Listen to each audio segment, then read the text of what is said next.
નખત્રાણામાં અનરાધાર ચારેકોર જળબંબાકાર. કચ્છ જિલ્લાના નખત્રાણામાં મેઘરાજાએ તોફાની બેટિંગ કરી છે. વહેલી સવારથી બપોર સુધીમાં 6 ઇંચ કરતા વધારે વરસાદ ખાબક્યો હતો. ભારે વરસાદના પગલે નીચાણવાળા વિસ્તારમાં પાણી ભરાયા છે, તો નખત્રાણાની બજારોમાં નદીઓ વહેતી થઈ છે. નખત્રાણા શહેર સાથે સમગ્ર તાલુકામાં ધોધમાર વરસાદ ખાબક્યો છે. આ તરફ લખપતમાં 2 કલાકમાં 2.5 ઇંચ, રાપરમાં 1 ઇંચ અને માંડવીમાં 1.5 ઇંચ વરસાદ નોંધાયો છે.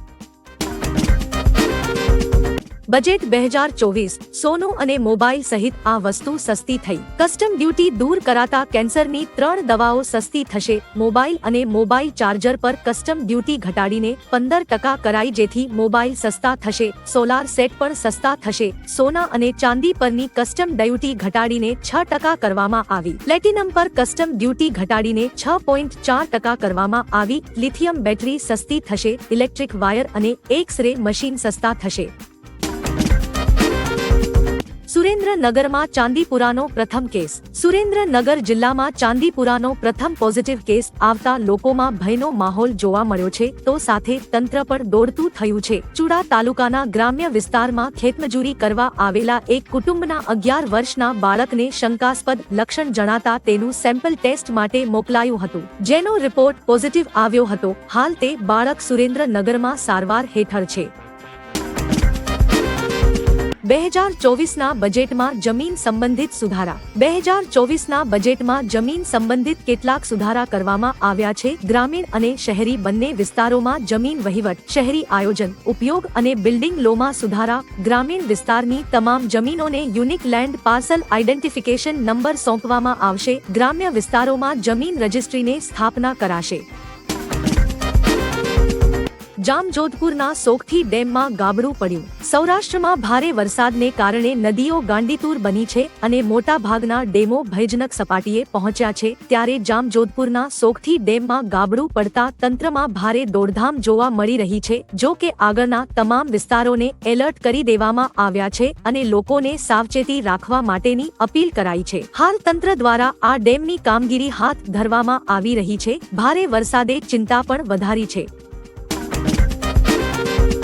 બજેટ 2024માં નવા ટેક્સ સ્લેબની જાહેરાત. બજેટ 2024 જાહેર કરવામાં આવ્યું છે, જેમાં આવક પ્રમાણે કેટલો ટેક્સ લાગશે તે માટેનું ટેક્સ સ્લેબ જાહેર કરાયું છે. જે મુજબ 0 થી 3 લાખ રૂપિયાની આવક પર કોઈ ટેક્સ નથી. 3 થી 7 લાખ રૂપિયાની આવક પર 5% ટેક્સ. 7 થી 10 લાખ રૂપિયાની આવક પર 10% ટેક્સ. 10 થી 12 લાખ રૂપિયાની આવક પર 15% ટેક્સ. 12 થી 15 લાખ સુધીની આવક પર 20% ટેક્સ. 15 લાખથી વધુ આવક પર 30% ટેક્સ લાદવામાં આવશે.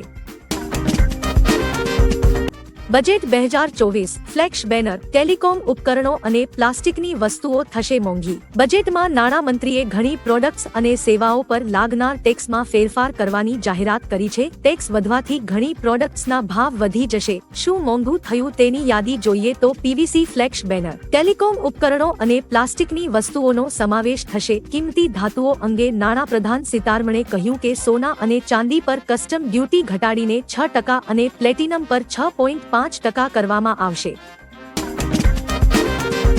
દાદાની સરકારમાં નહીં ચાલે વ્યાજખોરોની દાદાગીરી. રાજ્યમાં વ્યાજખોરોનો ત્રાસ સતત વધતો જોવા મળી રહ્યો છે. વ્યાજના ચક્કરમાં લોકો પોતાનું જીવ પણ ગુમાવી દેતા હોય છે. ત્યારે વ્યાજખોરો પર તવાઈ બોલાવવાનો મુખ્યમંત્રી ભૂપેન્દ્ર પટેલનો ગૃહ વિભાગને આદેશ કરવામાં આવ્યો છે. જે પણ નાગરિકને વ્યાજના નામે હેરાન પરેશાન કરવામાં આવશે તો તેવા લોકોને સીધા જેલ ભેગા કરવામાં આવશે. આ અંગે હર્ષ સંઘવીએ પોલીસ અધિકારીઓને પણ કડક સૂચના આપી છે.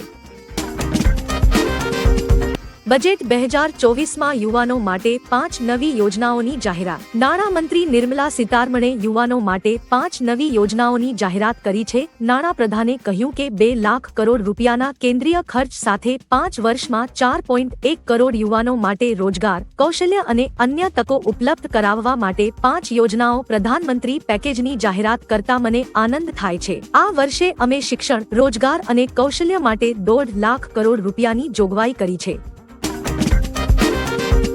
લાંબા વિરામ બાદ અમદાવાદમાં મેઘરાજાનું આગમન. અમદાવાદ શહેરમાં છેલ્લા કેટલાક સમયથી બફારો જોવા મળી રહ્યો હતો. ભારે બફારાને લઈ લોકો ત્રાહિમામ પોકારી ઉઠ્યા છે અને મેઘરાજાની આતુરતાથી રાહ જોઈ રહ્યા છે. ત્યારે વહેલી સવારે અમદાવાદ શહેરના કેટલાક વિસ્તારોમાં મેઘરાજાની એન્ટ્રી થઈ હતી. વરસાદી ઝાપટા પડતા વાતાવરણમાં ઠંડક પ્રસરી હતી. ત્યારે હવામાન વિભાગે આગામી 3 દિવસ ઘણા જિલ્લાઓમાં રેડ એલર્ટ આપ્યું છે.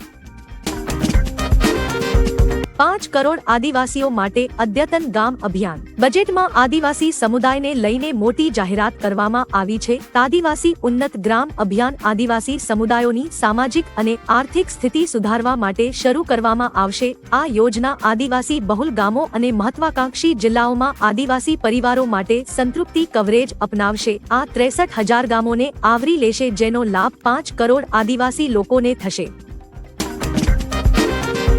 મુદ્રા લોનની મર્યાદા 20 લાખ અને 3 કરોડ નવા આવાસ.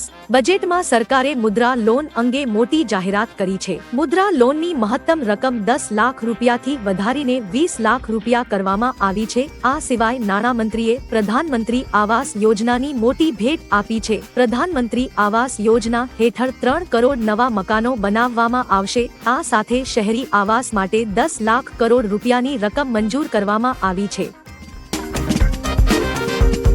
બજેટ 2024 કયા ક્ષેત્ર માટે કેટલું બજેટ? નાણામંત્રીએ બજેટ 2024 જાહેર કરી દીધું છે. તેમાં અલગ અલગ ક્ષેત્ર માટે બજેટની જાહેરાત કરી છે. જે મુજબ કૃષિ ક્ષેત્ર માટે 1.5 લાખ કરોડ, શહેરી આવાસ યોજના માટે 10 લાખ કરોડ, ગ્રામીણ વિકાસ માટે રૂપિયા 2.66 લાખ કરોડ, કૌશલ્ય અને રોજગાર યોજના માટે રૂપિયા 2 લાખ કરોડ, મહિલા વિકાસ માટે રૂપિયા 3 લાખ કરોડ અને ઇન્ફ્રાસ્ટ્રક્ચર માટે રૂપિયા 11.11 લાખ કરોડના બજેટની જાહેરાત કરી છે.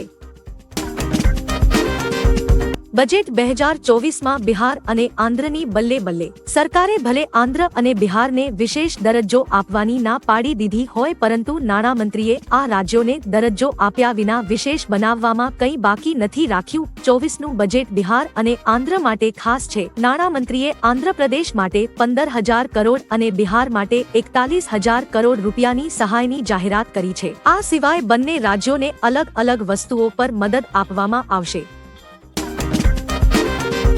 બજેટમાં પૂર્વ ભારત માટે પૂર્વોદય યોજના. નાણામંત્રીએ દેશના પૂર્વીય રાજ્યોના વિકાસ માટે પૂર્વોદય યોજનાની જાહેરાત કરી છે. કેન્દ્રએ બિહાર, ઝારખંડ, પશ્ચિમ બંગાળ, ઓડિશા અને આંધ્ર પ્રદેશના વિકાસ માટે પૂર્વોદય યોજનાની જાહેરાત કરી છે. આ અંતર્ગત માનવ સંસાધન વિકાસ અને મૂળભૂત વિકાસ પર ધ્યાન આપવામાં આવશે. સાંસ્કૃતિક કેન્દ્રોને આધુનિક આર્થિક કેન્દ્રો તરીકે વિકસાવવામાં આવશે. આ મોડલનું નામ હશે વિકાસ ભી વિરાસત ભી.